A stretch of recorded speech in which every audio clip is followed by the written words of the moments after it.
The Colonel's jaw tightened. I walk, Inspector.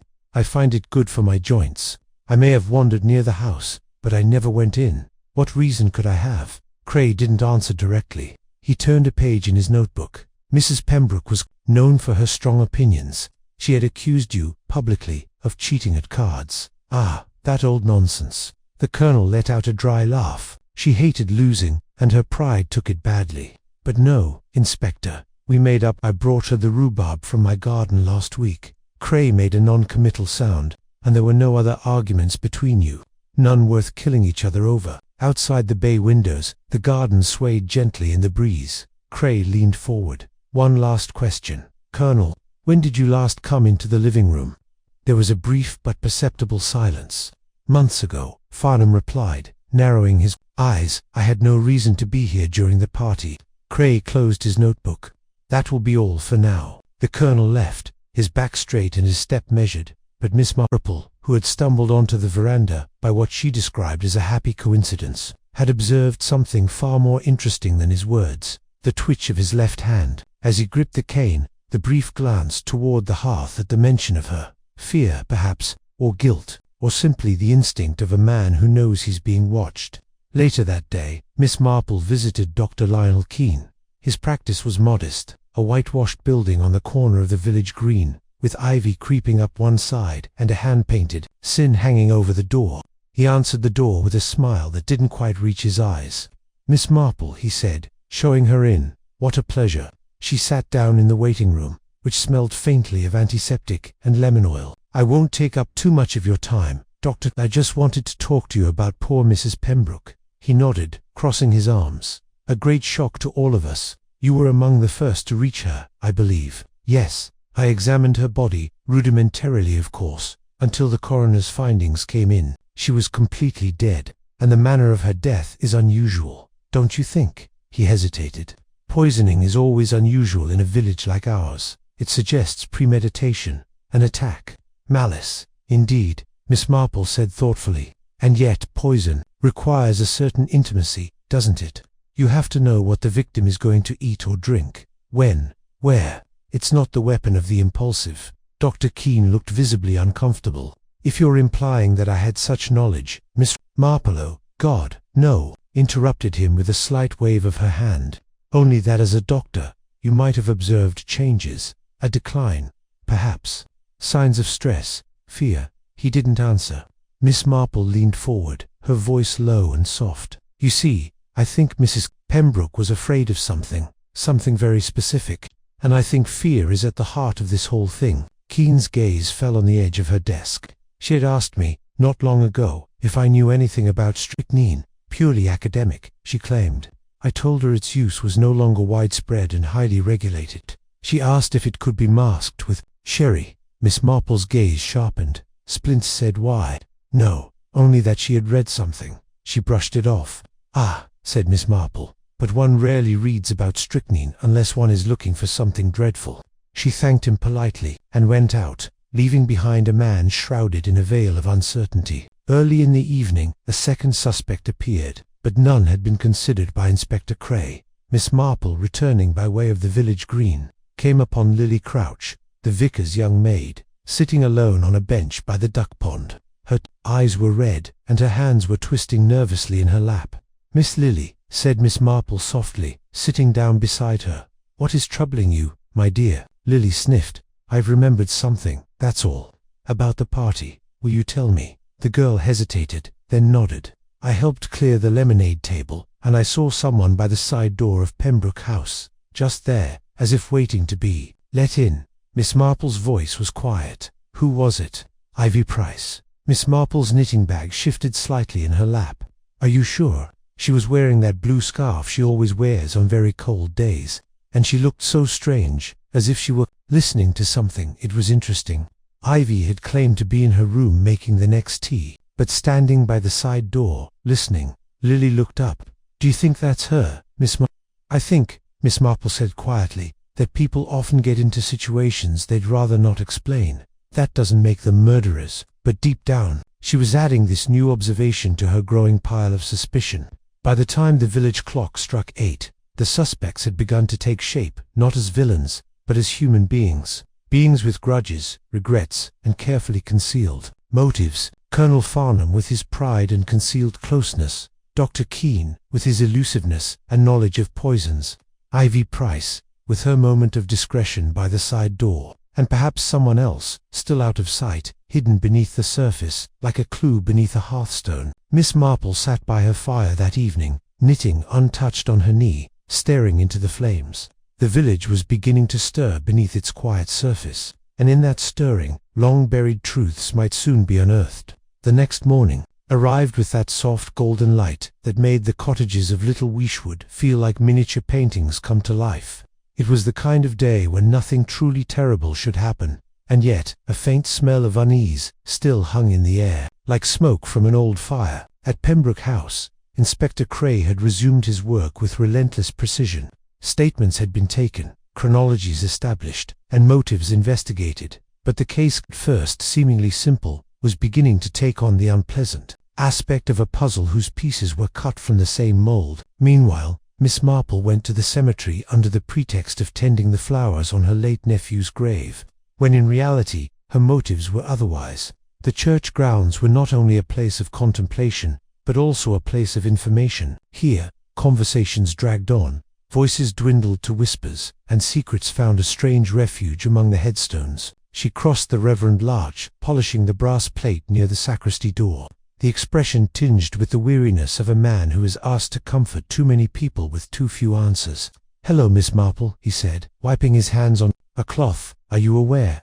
Miss Marple nodded by adjusting the flowers in her basket. "I understand that poor Ivy Price had fallen ill." The Reverend sighed. "She passed out just after breakfast. We put it in bed. The housekeeper found her collapsed at the foot of the stairs." "What a misfortune," whispered Miss Marple. "Do you think it was sorrow or guilt?" Larch hesitated. "I am not a judge. It is a lonely soul. She has always been. I am more worried about the young Lily, to be honest. She was terribly shaken." "Yes," said Miss Marple, "I told him. She is an observer, that one, not only with his eyes, but also with his instinct." The Reverend gave him a puzzled look, but Miss Marple contented himself with a smile and headed for the steps of the church. She entered discreetly and headed for the bottom bench, where a small group of women in the altar guild is ascending candlesticks and have clean linen. She was not there to speak, but to listen. "I tell you," whispered Mrs. Pendleton, "I saw Ivy Price my hand on the stone of the fireplace the day before the party. I thought she would just marry, but now I am wondering." "Dust," replied Miss Claridge. "Gertrude will never use it to clean the living room before the guests arrive. Too much risk of stains." Miss Marple thought back. Ivy Price before the hearth, the day before the murder. It was something, above all, given the nature of the crime scene, the stone. She had immediately drawn her attention, like anyone knowing the habits of Gertrude Pembroke. This stone slab was always impeccably polished until shining. However, the day of murder, she bore a slight spot just where Gertrude's hand had fallen. The police had noticed it, of course, but assumed that it was the consequence of his discomfort. Miss Marple, however, had doubts. Later in the afternoon, she returned to Pembroke House, not to speak to Ivy and Delhi, nor to Inspector Cray, exhausted, but to review the room. She had learned over the years that revisiting a scene, once the panic has dropped, often revealed new truths. Cray welcomed him at the door, the air tired but not unhappy. "Back, Miss Marple. I left a knitting needle," she gently lied, "and I thought I could see how Ivy went." He motioned for him to enter. "Always in bed. Forbidden to visitors, I'm afraid." "I understand," said Miss Marple, while heading for the living room. "I will not be long."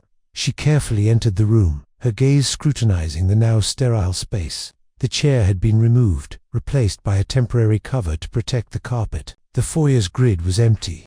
The hearth of the hearth is duller. Its varnish has faded. She knelt slowly, cautiously, and passed a gloved hand along the edge of the stone. Nothing visible at first, just dust. But suddenly, just at the corner of the plinth, his fingers encountered a tiny imprint, not a crack, a crack. The stone was removable. Of course, Miss Marple had no intention of lifting it itself. It would be sassy and reckless. Instead, she got up with a slight sigh and went to find Cray in the library. "I wonder, Inspector," she started, "if your men had never envisaged the hearth herself. More specifically, the possibility of a compartment below."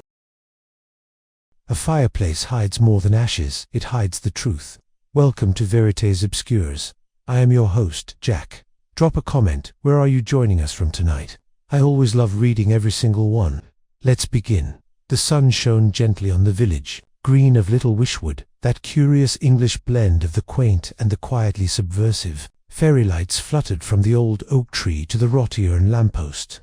Trestle tables creaked under the weight of sponge cakes, and the scent of rose jam mingled with the freshly cut grass. It was the Wishwood Summer Garden Fete, the event of the season, and, as always, it was hosted with rousing efficiency by Mrs. Gertrude Pembroke. Miss Jane Marple, sitting by a display of prize-winning dahlias, sipped warm tea from a china cup, her pale blue eyes silently attentive. She was knitting, though not particularly interested in the sweater forming on her needles. Instead, she was listening with all the gentle attention of a woman who has spent her life observing the lives hidden behind net curtains and church pews. "Have you tried the gooseberry tart, Miss Marple?" chirped young Lily Crouch, the vicar's maid, balancing a plate in one hand and her hat against the wind in the other. "I haven't, my dear," said Miss Marple sweetly. "Yet gooseberries have always seemed to me a rather vengeful fruit, pungent and difficult to sweeten, rather like Mrs. Pembroke on a Sunday morning, don't you think?" Lily sneered, stalked off, and Miss Marple's gaze wandered surreptitiously to the Pembroke marquee. Inside, under fairy lights, stood an awkward circle of guests. Colonel Farnham, Dr. Lionel Keene, red-faced and breathless, always anxious about his own success, and Ivy Price, the Pembrokes' live-in companion, a woman of few words with perpetually pursed lips. The air was thick with polite rivalry. There was the annual competition for the best Victoria biscuit, and rumour had it that Mrs. Pendleton's icing had been sabotaged by an accidental salt in the sugar bowl. Miss Marple noticed Mrs. Pendleton sulking behind a pyramid of scones, glaring murderously at Mrs. Pembroke's cake. Then the scream rang out. It was faint, distant, but it instantly froze the festive mood of the party. A child dropped her balloon, and a tray of teacups smashed onto the grass. From the direction of Pembroke House, an imposing stone manor house, bordering the lawn, a cry for help rang out. Dr. Keene clumsily fled. Colonel Farnham followed briskly, his cane forgotten in the grass. Miss Marple stood up, carefully placed her knitting on the bench, and walked toward the noise with the speed one would not expect from a woman of her age. They found her in the parlour. Ivy Price, frozen with shock, her hand clutching the stone mantle. Beside her, sprawled on the Turkish rug under the great hearth, lay Gertrude Pembroke, hostess, committee chair, and moral tyrant of the village, evidently dead. It was not a peaceful death. Her eyes were open, her expression distorted by surprise or pain. In one hand, she clutched what looked like a handkerchief. Her other arm was outstretched, her fingers barely brushing the edge of the hearthstone. No one moved at first. Then the doctor knelt beside her and murmured something intelligible. Miss Marple, standing in the doorway, did not approach. Instead, she turned and looked at the people behind her. Ivy, the trembling Colonel Farnham, Lily pale but unreadable, weeping in the arms of the vicar's wife. Already, the whispers were beginning. A fall, a heart attack, poison perhaps. Miss Marple said nothing, but her gaze lingered on the fireplace, particularly on the stone just beneath the edge of Mrs. Pembroke's hand. She would return later, when no one was looking. By the next morning, the village of Little Wishwood had done what it did best, turned tragedy into tea-soaked gossip, tinged with speculation and laced with outrage. After all, it wasn't every day that a woman as important as Gertrude Pembroke was discovered lifeless on her own hearthrug during the village fete, at the only post office on High Street, which also served as a newsagent and grocery store if you knew who to ask. Mrs. Finch was already recounting the horror in breathless detail to anyone who would listen. She hadn't, in fact, been anywhere near the Pembroke house when it happened, but proximity had never been a criterion for certainty in Little Wishwood. Why, they say her eyes were wide open, as if she'd seen it coming. And I heard from Mavis, who heard from her cousin, that Ivy Price gave a scream so loud it shattered the crystal decanter. "No wonder, really," murmured Harold Peabody, the retired lawyer, as he read his morning paper. The woman had more enemies than a wasp at a picnic. The bell above the door jingled. Miss Marple entered, looking pleasant, as if she had simply come to fetch a jar of marmalade. She nodded politely, took off her gloves, and began to inspect the shelf of preserves with particular attention. "Oh, Miss Marple." Mrs. Finch turned to her at once, as if under some higher authority. "You were here yesterday, weren't you?" "What? A terrible business. Poor Mrs. Pembroke, may she rest in peace." Miss Marple did not look up from the shelf. "A great loss to the village," she said softly, "though perhaps not universally mourned." A nervous laughter ran through the shop. "I dare say," continued Miss Marple, selecting a jar of damson jam, "that the police would like to question everyone who saw her that day. So many little details count in such a matter. Wouldn't you agree? Who came and went? What was eaten? Who stood too long by the sherry?" "Well, in my opinion," said Mr. Peabody, tapping his nose, "it was that Dr. Keene. In my opinion, he always had an eye for his silver. He was quick to pronounce her dead, wasn't he? And he looked rather pale too." "Or Ivy Price," added Mrs. Finch, eagerly, "living under the same roof all these years, and having nothing but a companion. A bit of envy, I fancy. These fellows repress it." "Perhaps," said Miss Marple, "though envy, left adrift, often finds more subtle expressions than sudden violence. Ivy always struck me as a reserved woman." Her remark earned her a few puzzled looks. She paid for the jam and stuffed it into her handbag. On her way out into the early sunshine, Miss Marple stopped at the post office gate. Her gaze was not turned toward the greenery, but over her shoulder, toward the stone mansion on the hill. Pembroke House. The drawing-room curtains were still drawn. A police constable was stationed at the gate, talking to a man in plain clothes, wearing a well-cut suit. This was Inspector Cray, probably not local, but sent by the county. He was said to be firm-minded and fond of jumping to conclusions. Miss Marple hoped he would have enough sense to let details speak for themselves before forming theories. She went down the path, past hedges laden with late summer flowers, and up the narrow lane that led to the vicarage. Inside, the Reverend Hugh Larch sat at his desk, massaging his temples, while his wife busied herself with the breakfast tray. "Jane, my dear," said Mrs. Larch with relief, "sit down. You heard, of course. Awful, awful. Ivy refuses to come out of her room, and poor Lily, she has been doing nothing but crying and polishing the same candlesticks all morning." Miss Marple allowed herself a cup of tea, nodding her head in sympathy. "One always has trouble with the abnormal, especially when it invades the familiar. A murder, if that was what it was, is so personal. It makes one question the trust placed in every interaction." "But that's just it," said the vicar, putting down his quill. "Was it murder?" The constable mentioned heart failure. Was it natural, after all? "Heart failure rarely causes such contortions," Miss Marple replied gently. "Nor does it cause screams loud enough to gather half the village." There was silence. "You suspect someone, don't you?" murmured the vicar's wife, her eyes wide. "I suspect human nature," Miss Marple said simply, "and that always offers more than one possibility." Later that afternoon, the Pembroke house was eerily quiet. The garlands had been taken down. The tables were dismantled. The air held the fragile silence of a house unaccustomed to mourning. Inspector Cray stood in the parlour, staring at the now-cold hearth. He turned as Miss Marple entered, having received polite but firm permission to retrieve her knitting, if she wished.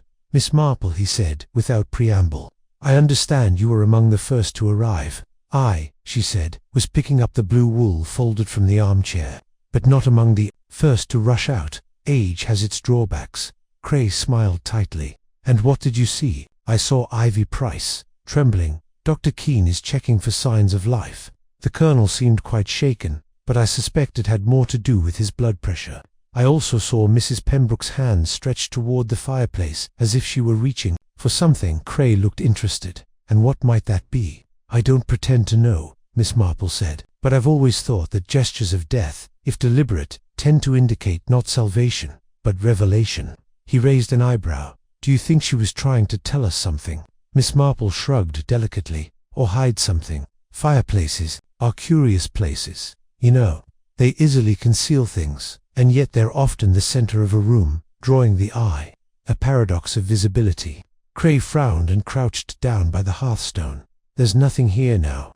We've checked, of course. No weapon, no flask, no note." Miss Marple nodded, satisfied. "Then I'm sure you'll find it soon enough. If not, under the stone, perhaps between the words. That's where the truth often lies." With that, she turned to leave, her knitting in hand, leaving Cray to watch her go thoughtfully. Back in her cottage on Church Lane, Miss Marple resumed her knitting in the small parlour. The fire out, the cup of tea still warm beside her. Not with guilt, but with relief, Miss Marple stood and picked up her knitting, her mind already on the rosebushes she would prune the next morning, and the new pattern she would start with the leftover blue wool. There would be time for that. Now, justice had been served, quietly, precisely, and the truth, long buried beneath the hearthstone, had finally been revealed. 2 days after the final revelations from Pembroke House, a gentle quiet settled over Little Wishwood Not, the uncomfortable silence of suspicion, but a gentler, more familiar silence. The rain had stopped by then, leaving the hedges green and smooth, and the air thick with a faint scent of damp earth and apple blossom. The village went about its usual business, but with the hushed atmosphere of a place that had looked hard in its own mirror and not entirely liked what it saw. At the corner of Church Lane, the whitewashed cottage where Miss Marple lived seemed to be returning to its usual quietude. The parlour windows were wide open in the late afternoon sunshine, and the click of knitting needles echoed once again beneath the ticking of the clock. Miss Marple sat by the hearthnot, the great stone hearth of Pembroke House, but her own smaller, cheerier one, where a fresh log crackled and the faint scent of lavender oil rose from a nearby burner. She was thinking neither of her arrest, nor of the newspaper article that would undoubtedly follow, nor did she dwell on the fact that, for the second time in as many years, she had outwitted the local and county authorities by solving a murder. These things, in her eyes, were not triumphs, but required small gestures of moral cleanliness, like straightening a crooked picture frame or undoing a sloppy seam. What Miss Marple was thinking about, on that clear spring afternoon, was Ivy Price. She had seen her that morning, slowly crossing the meadow, accompanied by Reverend Larch's wife. Her steps were still hesitant, but her face had changed, no longer the wary tension of a woman living on the margins of other people's lives, but the gentle, almost stunned expression of someone finally realizing that she had stepped into her own history, that Pembroke had indeed been uncovered. The solicitor confirmed that the codicil in Ivy's favour had been signed before witnesses, although it had not yet been filed. But given Mrs. Pembroke's obvious intention, the estate almost certainly honoured it. Ivy would keep the house. There were some murmurs, of course. Mrs. Finch at the post office thought it unorthodox, and Mr. Peabody chuckled at the idea of setting a precedent, but no one really objected, so Ivy would stay. Not as a companion, but as mistress of the house. Colonel Farnham, in his defence, sent a note of apology and a bottle of excellent claret. Dr. Keane went on with his business, a little calmer, a little more thoughtful. Inspector Cray had returned to the county with a better appreciation of village life and a renewed sense of the peculiar way in which justice often took place outside London, but all was not yet settled. At the market, some of the villagers still exchanged glances when Mrs. Claridge's name was mentioned. Although few knew her well, the idea that someone so entrenched in society could be capable of such cold calculation had left an unease that no routine could completely erase. Miss Marple understood that unease. She had seen it before. For her, the truth was that this evil in Little Wisherwood hadn't arrived masked. It had arrived in a cardigan and comfortable shoes, with a head for household accounts and a sister in a respectable family. It had been born of fear, resentment, and the terrible pain of a perceived injustice. It wasn't dramatic, it was simply human. Later that afternoon, Lily Crouch called at the cottage with a posy of daffodils. "I picked them from the vicar's garden," she said, beaming. Ivy said they were Mrs. Pembroke's favourites. "Thank you, darling," said Miss Marple, placing them in a blue glass vase. "They're beautiful." "Is it true what they say?" asked Lily, sitting on the edge of the armchair, "that Mrs. Claridge did this because of her son?" Miss Marple nodded gently. Partly, she believed that her son's future depended on a promise made years before. But promises aren't always binding, and when she realizes this, she chooses a terrible course. Lily's brows furrowed. But why hadn't she just spoken to Mrs. Pembroke, asked her for help? Miss Marple smiled, not unkindly. "Because pride is a strange thing, Lily. It can make even the humblest people feel owed something, and when they feel it slipping through their fingers, it can make them very dangerous." Lily nodded thoughtfully, then her face lit up. "Mrs. Larch says they'll have the party again next year. Ivy's organizing it." "Really?" Miss Marple asked, raising her eyebrows with mild amusement. "She says it's what Mrs. Pembroke would have wanted, and it will be good for the village, don't you think?" "Yes, my dear," said Miss Marple. "I think so." After Lily left, she returned. Miss Marple poured herself a cup of tea, added a slice of lemon, and sat back in her chair. She thought about the clues, how tiny they had been: a slightly displaced hearthstone, a cup that smelled faintly of almonds, a rug that wasn't quite in its usual place, and above all, human behavior, the hesitations, the contradictions, that strange calm that comes over the guilty when they believe the worst of the past. She hadn't confronted Mrs. Claridge with rage or condemnation, just observation, and that had been enough. The truth, she believed, always revealed itself. It was just a matter of someone listening carefully and asking the right questions at the right time. As dusk thickened over the village, the lamplighter's figure passed her window, bringing a warm golden glow to the lane. Soon, the church bells would mark the evening hour, supper would be served, and the curtains drawn, and a certain peace would return. Miss Marple settled back in her armchair, the sound of the fire filling the room. There would be other mysteries, in other towns, and no doubt quieter tragedies, hidden beneath the surface of the everyday. But for now, little Wishwood had stood upright. The hearthstone had been lifted, the secrets it kept laid bare, and the village, though transformed, would carry on as before, with cups of tea and whispers, with knitting and carnations, and with the quiet certainty that nothing goes unnoticed, provided someone observes with open eyes and an understanding heart. Dr. Keene finally lost his temper. I tried to warn her. I told her to wait, to burn the letters, to leave the past behind her, but she wouldn't listen to me. What about the morning of the party? Miss Marple persisted. I arrived early, he said slowly, to make sure she was all right. She asked me to check something in the study. When I came back, she was arguing with someone. Ivy, I assumed. So I left. I couldn't bear it. Did you see Ivy? There. No, he said.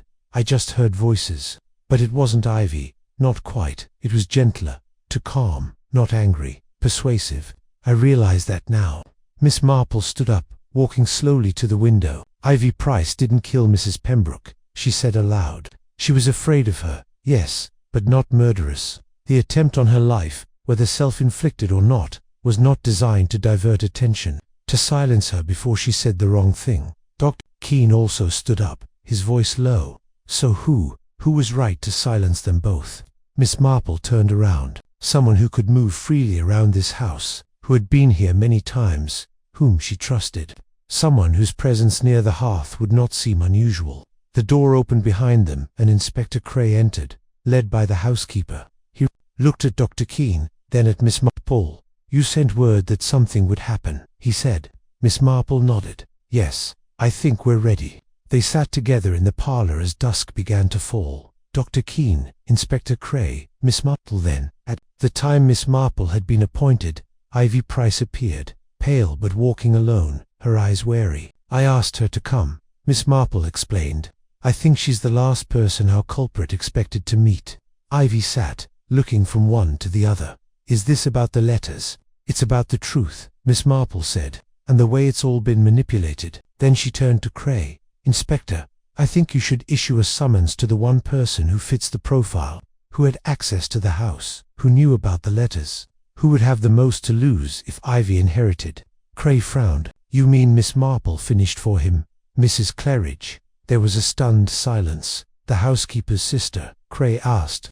Precisely, Miss Marple said. She's been in and out of Pembroke House, under the pretext of helping with the party arrangements. She heard Gertrude talking about the inheritance, the letters, and Ivy. Mrs. Claridge's son was in debt. She thought Ivy's gain would mean her son's ruin, so she acted first to silence Gertrude, then Ivy. Dr. Keene glared at her. But how can you tell? Miss Marple smiled sweetly. Because I noticed the fireplace rug. It had been adjusted after the police had left. When I went to visit her later, it was slightly askew. Someone had tried to come back for the ring. But Mrs. Pembroke died clutching the hearthstone. Anyone who moved the rug after that would not have known it was being watched. Cray stood up, already calling for his agent. As he left, Miss Marple turned to Ivy. You must be brave now, my dear. You were the target. But not because of who you are, but because of what others feared you would become. Ivy nodded slowly, her eyes wide. Miss Marple resumed her knitting. There were only 2 sections left, and soon all would be laid bare. A light drizzle had begun to fall on little Wishwood the following afternoon, speaking softly on the window panes. and darkening the cobblestones at regular intervals. The village, so often bathed in the gentle charm of English sunshine, now seemed at peace, enveloped in a silence commensurate with the growing tension. In the drawing-room of Pembroke House, where so much had begun and nearly ended, a gathering took place the likes of which the manor had never known before. Tea was not served. There was no bridge table, no fond memories of holidays past. Instead, Inspector Cray stood by the hearth, his arms folded, while several chairs were discreetly arranged in a semicircle. Miss Marple sat in the centre, unassuming and motionless, her knitting resting on her lap, although no stitches had been cast on for an hour. Ivy Price was there too, recovering but frail, a blanket draped over her shoulders. Beside her, Dr. Keene sat silent and unobtrusive, his eyes fixed on the hearthstone, which had become a central feature of the room. Colonel Farnham occupied the wing-back chair, this time by invitation rather than habit, his expression unreadable, his lips set in a stern line. Finally, the door opened to admit Mrs. Claridge. She entered with a vivacity that belied the weight of suspicion now hanging over her. Her gaze scanned the room, resting for a moment on Miss Marple, before giving a curt, almost mocking nod. "Inspector," she said with mocking glee, "you sent it to me." "I did," replied Cray. "Please sit down. I would prefer to remain standing." Miss Marple looked up in a soft, pleasant voice. "It is sometimes easier to remain standing when one has a fragile conscience." Mrs. Claridge raised an eyebrow. "You are very free in your accusations, Miss Marple." "No accusations," she replied, "until all the facts are clearly laid before us. That is the purpose of this meeting." A silence followed, broken only by the sound of rain tapping at the window. Miss Marple adjusted the cuff of her sleeve. "We now know," she began, "that Gertrude Pembroke was poisoned on the morning of the party, via a drink she drank in this very room. The poison strychnine acted quickly. There was no sign of a struggle, which suggests that she drank it willingly, without realizing it. She was found with a handkerchief," Cray added, "but that was only a false lead. Her real message lay in the position of her hand, pointing towards the hearthstone, a deliberate gesture, that of a woman who knew her time was up. Under that stone," Miss Marple continued, "was a collection of letters, love letters from Lady Margaret Farnham to Major Pembroke, Major Gertrude's long-dead cousin and former fiancé. Beside it was a signet ring belonging to Colonel Farnham." The colonel shifted in his seat, but said nothing. "It was supposed," she said, "that Gertrude intended to reveal a scandal, to disgrace him, or to damage local respectability. But the truth is simpler and, in some ways, more dangerous. She was about to change her will." Mrs. Claridge tensed then, and all eyes turned to her. "Ivy Price," said Miss Marple, turning to the lady-in-waiting, "was no mere servant. Over the years, she became more like a daughter, and Gertrude, tough as she was, had acquired a deep trust in her. She intended to leave Ivy the house and a sum of money besides." "That's not true," said Mrs. Claridge suddenly, in a high voice. "Ivy was a company hired to help, nothing more." Miss Marple didn't flinch. "But you knew that, didn't you? You were at home that week, helping to prepare for the party. You heard Gertrude dictating the changes to her solicitor over the telephone. She never said anything directly to me." "No," said Miss Marple, "but she didn't have to. You understood what that meant, that your own family, and especially your son, would receive nothing, that the estate, and the modest inheritance you had hoped would come to you, would go elsewhere." Mrs. Claridge's face had gone pale, but she still stood erect. "So you acted," Miss Marple continued. "You doused the sherry bottle with It was easy. You knew her habits. You knew she always had a glass, just after lunch, and before the guests arrived. You slipped away before anyone noticed, went back to your sisters, and waited."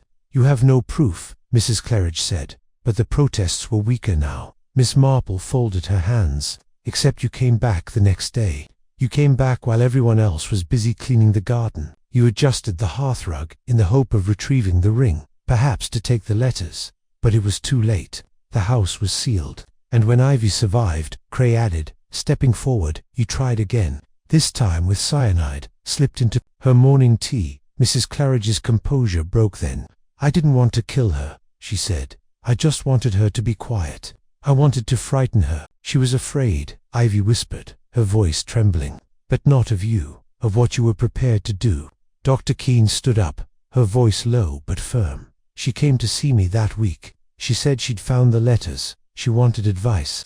I told her not to interfere, but she was determined. She said Miss Marple would understand. She did, Miss Marple said softly. As always, Ivy saw what the others missed. Silence fell over the room then. The rain pattered on the roof, steady and relentless. Finally, Mrs. Claridge sank into the nearest chair. I only wanted what was right, she said bitterly.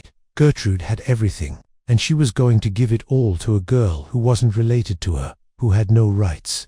No one is entitled to another's kindness, Miss Marple said softly, just the grace to receive it. Inspector Cray stepped forward and gestured to the officers waiting just outside. Mrs. Claridge made no move to resist. She stood, a shadow of the confident housekeeper who had once run the kitchens and the committees. As the door closed behind her, Miss Marple turned to the other. It always starts with something small, she said, almost to herself. A grievance, a secret, a little thing buried beneath the surface and forgotten, until someone lifted the stone. Dr. Keene looked at her. You knew it was her. I suspected as much, she replied, but I needed her to come to me, to prove that she still feared discovery, and she did. Colonel Farnham exhaled slowly as he rose from his chair. I owe you an apology, he said to Ivy. I misjudged you. She nodded slightly, her eyes shining with unshed tears. We've all done things we regret, Colonel. And with that, the big house on the hill fell silent again. Cray stared at her. Do you think she was hiding something below? I think Gertrude Pembroke was a woman of control. She liked things to be perfectly in their place. This Hearthstone, well, it may have been more than decorative. I think she kept something below, something that was worth dying for her. Cray thinks I will raise the stone. Miss Marple nodded. Keep me posted. Although I dare say it may not be as dramatic as a murder weapon. Sometimes the most dangerous things are simply pieces of paper. That evening, while the light fades, in an amber twilight, the Cray team dropped the stone slab. Below, nestled in a shallow hollow, there was a bunch of yellowed letters attached with a faded ribbon and a small velvet cover containing what seemed to be a signaling ring bearing, unequivocally, the crest of the Farnham family. The inspector examined the ring, frowning. Why would she hide this? Miss Marple, who had been allowed to observe, made a sweet smile. Because it was not up to him to keep, and because the secrets are mainly those linked to the lineage and the inheritance of becoming a way of becoming weapons. Cray didn't say anything for a long time. Then he carefully raised the pack of letters and placed them in a file. Miss Marple turned to the window, looking at the sun sink under the hedges. With the ring and the letters, the shape of the mystery began to emerge. Always incomplete, always wrapped in motifs and bad orientation, but clearer now. She knew that the letters would reveal a link between Gertrude Pembroke and the Farnham family. Maybe a matter, maybe something more complex, but the presence of the ring was talking about treason probably long buried, only to resurface in these deadly days. And someone in this small circle of suspects, had been willing to kill to keep it buried. As she returned home, her thoughts returned to the strange behavior of Ivy Price, her silence, her moment at home the day before the party, and Colonel Farnham, his blister, his escapes, and now, his signaling sounds under the ground of another woman. Miss Marple stopped, just before reaching her door, turning to take a look at the Pembroke house, a lonely candle vacillating in a window upstairs. It was certain now that the truth was buried in the past, like the ring under the hearthstone. Everything left was to find out who had the most to lose if he ever appeared. The next day at Little Wishwood started in the same way as those before. He calmed down on the surface, occupied below. If we looked closely, the village seemed to be tidying up for something, like a lake for a few moments before the wind bothers it.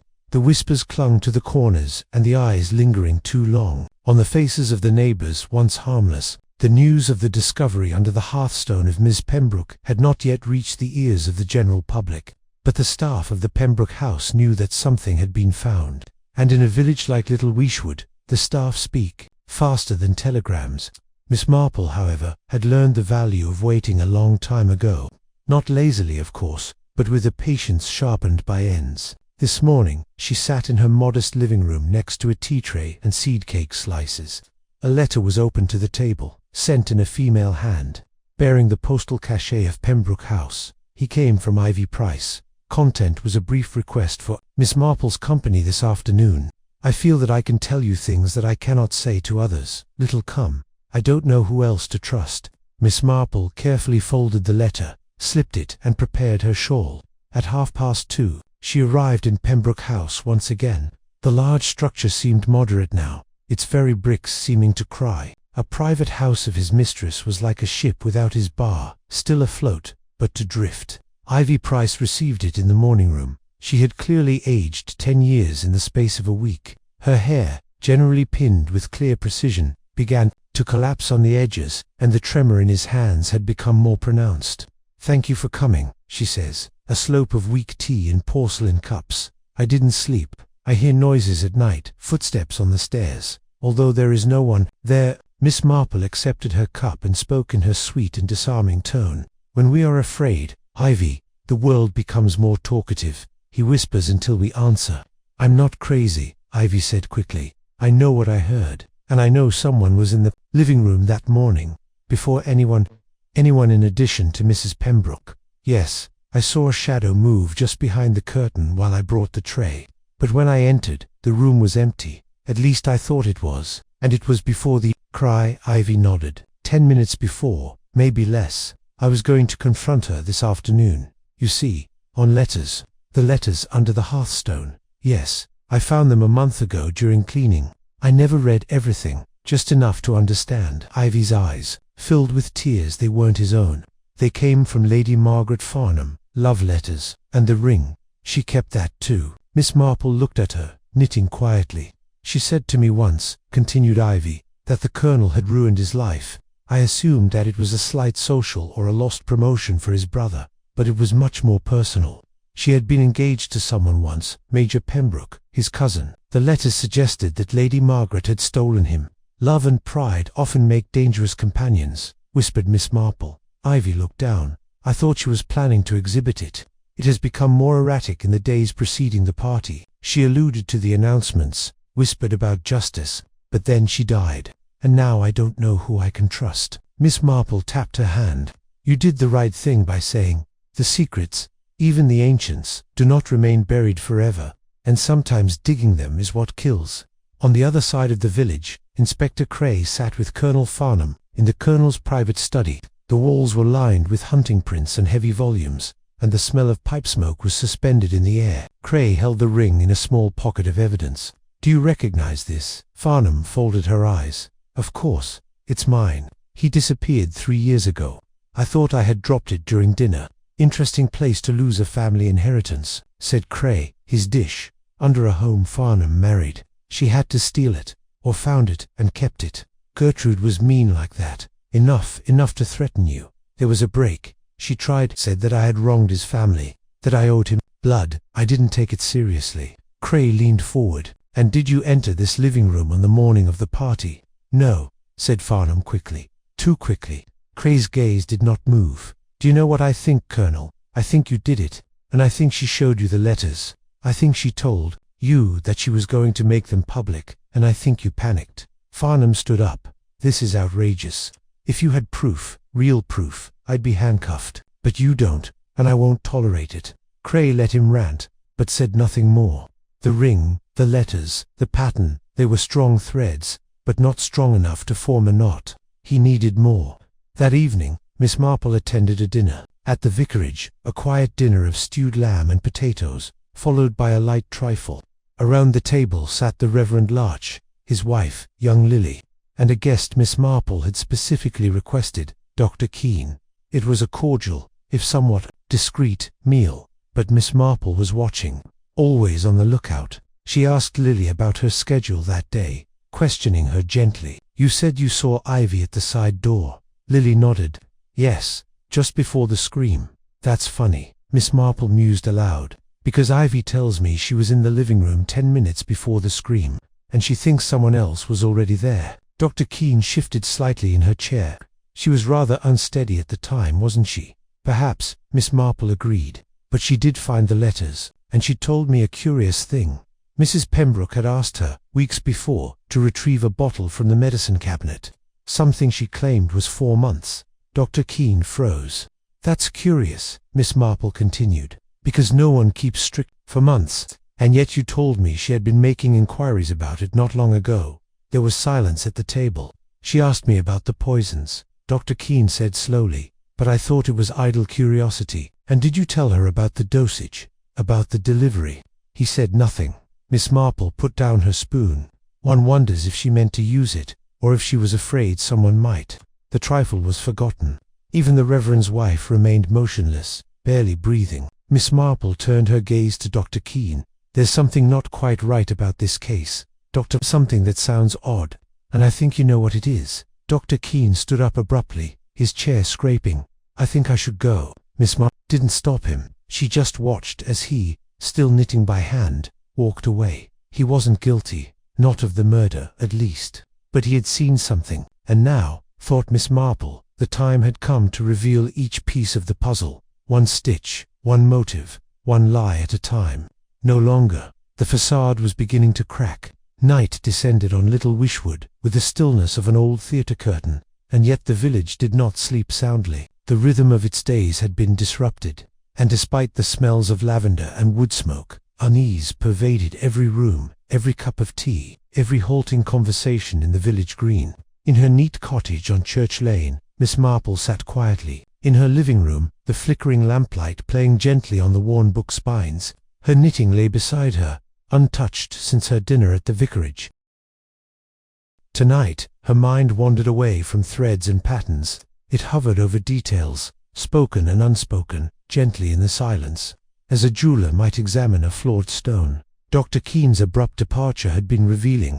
He wasn't the murderer, she was certain of it, but guilt had touched him somewhere, perhaps not of action, but of omission, and that omission carried weight. She was about to get up for her evening chocolate when there was a sharper than usual knock, not the hesitant knock of a neighbor coming for sugar. At the door stood Constable Edgar Miles, red-faced and panting.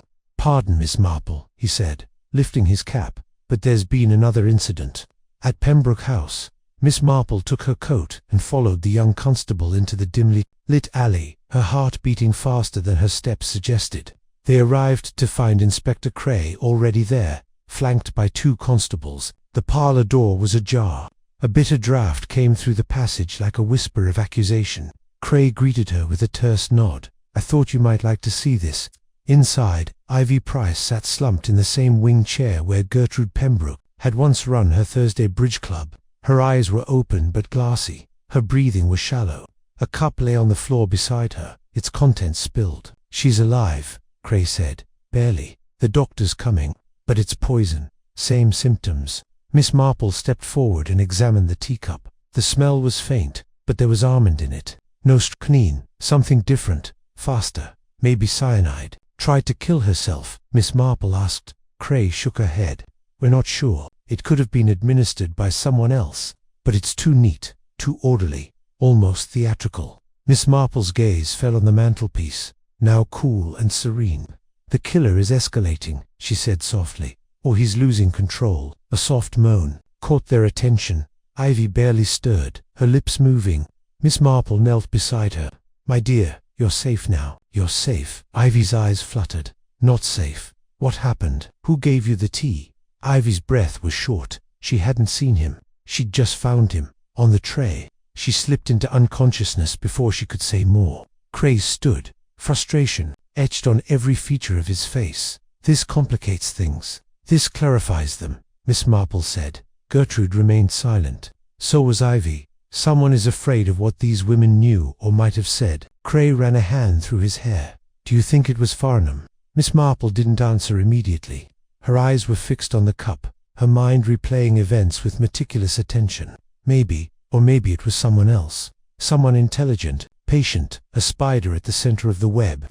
The next morning, Ivy was transferred to the hospital in the neighboring village, under police guard. The attempted poisoning made waves in Little Wishwood. It was no longer just a scandal, it was a siege. Miss Marple, ever the silent observer, resumed her walks around the village, stopping now and then to chat, listen, observe. At the grocer's, she heard Mrs. Finch whispering to Mavis about the Pembroke family's scandalous past. At the post office, Harold Peabody surmised that the whole affair had something to do with an inheritance to house, perhaps, or a hidden fortune. But it was outside the butcher's shop that Miss Marple overheard something very curious.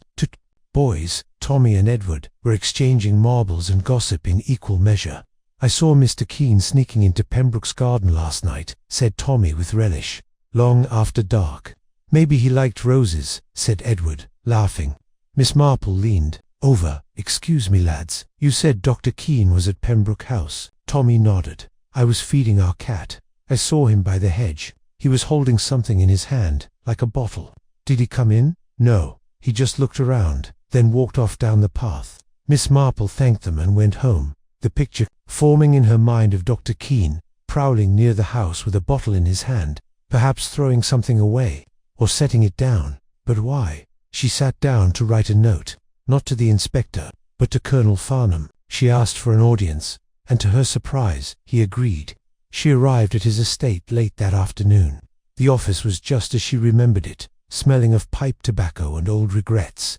He poured her a glass of sherry. Have you come to accuse me again, Miss Marple? He asked with a wry smile. No, she said calmly. I came to ask you a question I suspect only you can answer honestly. He raised an eyebrow. Were you in love with Lady Margaret Farnham? There was a silence that seemed to drag on. Yes, he said finally, and no, I admired her. We had a brief affair. I ended it before it became a scandal. She married my cousin instead. It was the right thing to do. And did Mrs. Pembroke know? She found out. She wrote to Margaret, threatening to reveal everything. Margaret was ill at the time. I begged Gertrude to let it go. She refused. So you stole the letters? No, he said quietly. She showed them to me the week before she died. She told me she'd hidden them. She said she was planning to make a public statement. I offered her money to keep it quiet. She laughed in my face. Miss Marple nodded. So you threatened her? Her jaw clenched. I've said things I regret, but I didn't kill her. No, Miss Marple said quietly. I believe you didn't, but someone else did. Someone with another reason to fear what these letters would reveal. Farnham's eyes narrowed, and who? Miss Marple stood up, leaving her skirt on. That's what I intend to find out. But I'll need your help. He blinked. Mine, yes. I need you to pretend you've discovered something new in another letter. Say you brought it to me. Let the news reach the right ears. Farnham looked skeptical, then intrigued. A trap. A conversation, Miss Marple corrected. A conversation that might finally coax the spider out of its web.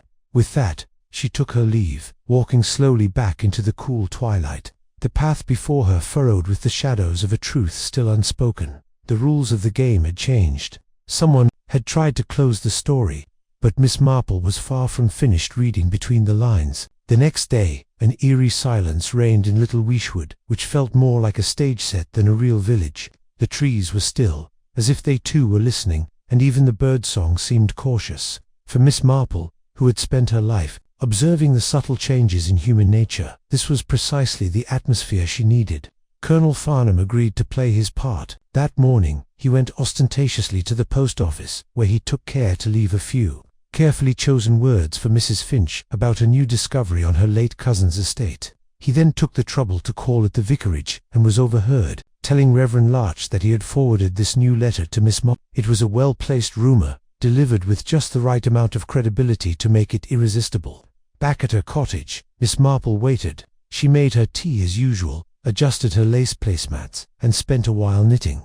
But her ear remained attentive to every step on the gravel path, to the slightest creak of a gate. It wasn't until 2:30 that there was a knock. She opened the door and found Dr. Lionel Keene on the steps, hat in hand, his face a look of cautious concern.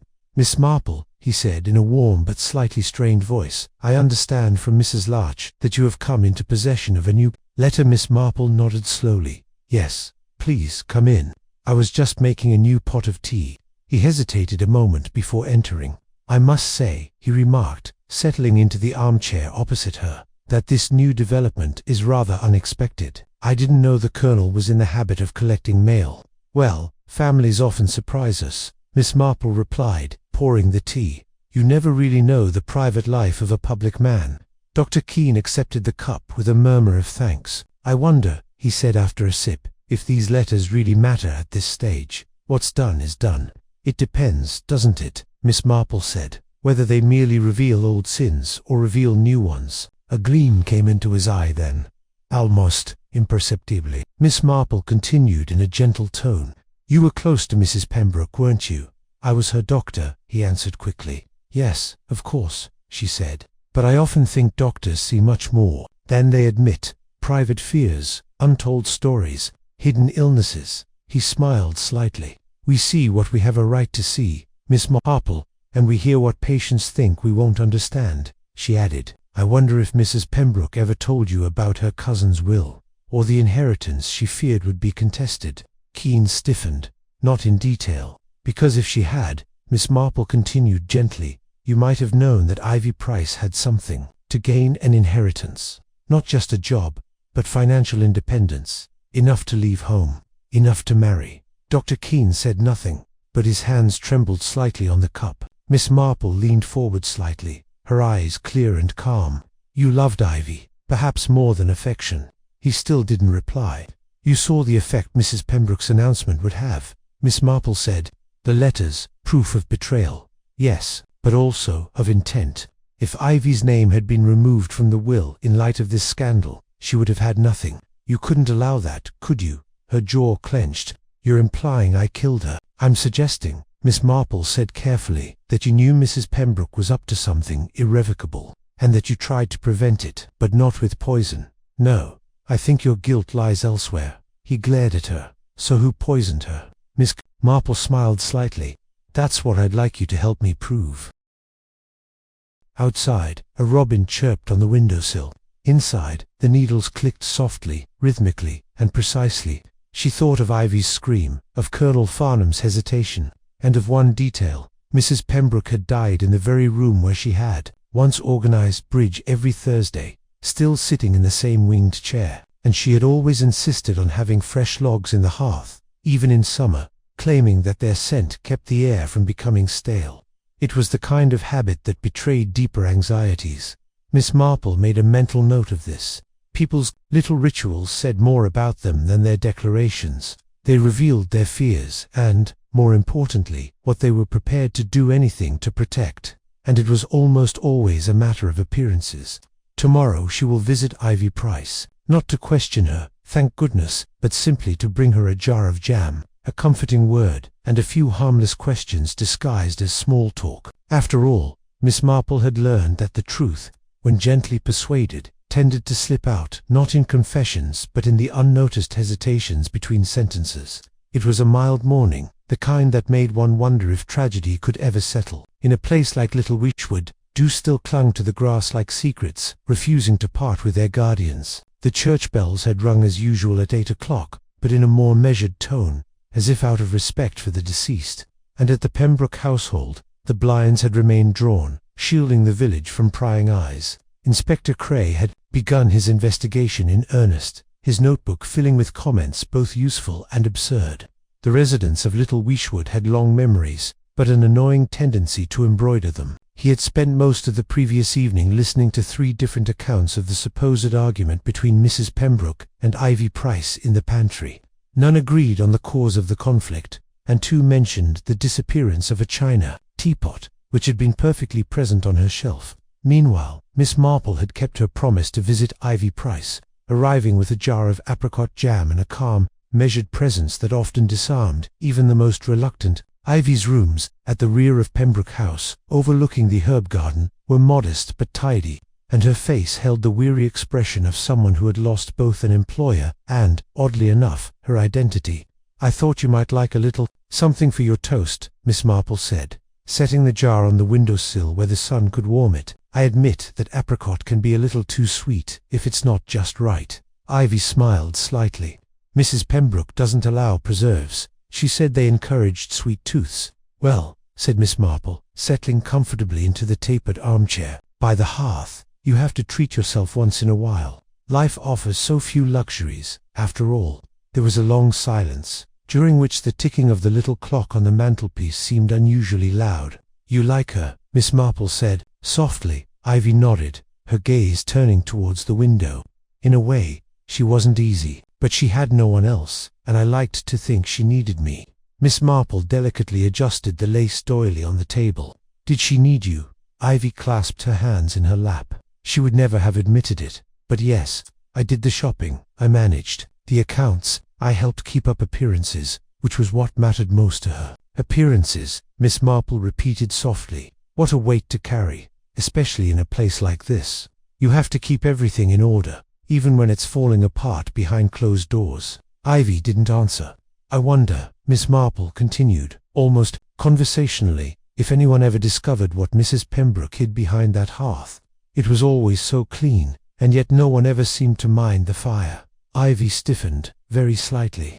I don't know what you mean. Oh, nothing at all, Miss Marple replied lightly, only that she had peculiar habits, and secrets often lie in habits, don't they? There was no answer, just a shift of Ivy's gaze towards the cold grate of her own fireplace. That was enough to tell Miss Marple what she needed. Ivy knew something, but wouldn't or couldn't say it. Not yet. Across the village, Inspector Cray had taken up residence in the small anteroom of the local police station.